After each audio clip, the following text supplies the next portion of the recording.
បង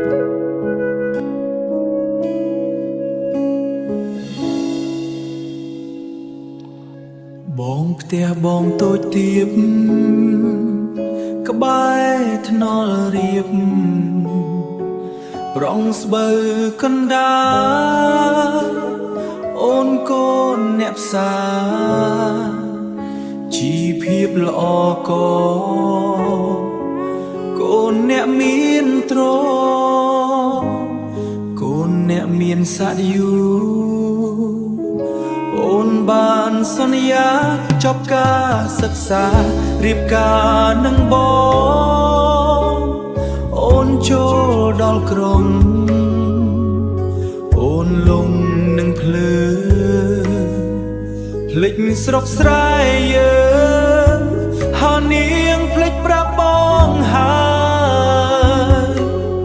ស្រុកស្រែយើងស្រូវនំហើ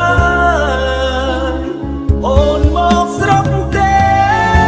អូនមកស្រុកទេអូនណាយ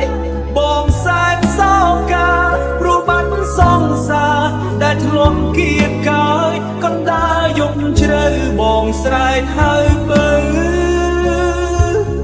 មិនលឺអូនឆ្លើយបើអូនភ្លេចបងក៏ភ្លេចទៅចុះបងស្ដាយស្រណំថ្មដែលបងធ្លាប់ធ្នមអូនផ្ដោស្នាមថើមួយទុកឲ្យបងទុកជាចំណងឲ្យបងរងចាំរហូតស្រុកស្រែយើងស្រូវនំហើយ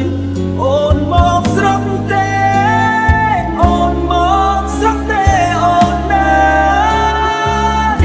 បងសែនសោការព្រោះបាត់សង្សារដែលធ្លាប់គៀកកាយកណ្ដាលយប់ជ្រៅបងស្រែកហើយបើ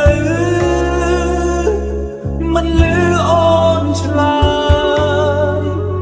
កណ្ដាលយប់ជ្រៅ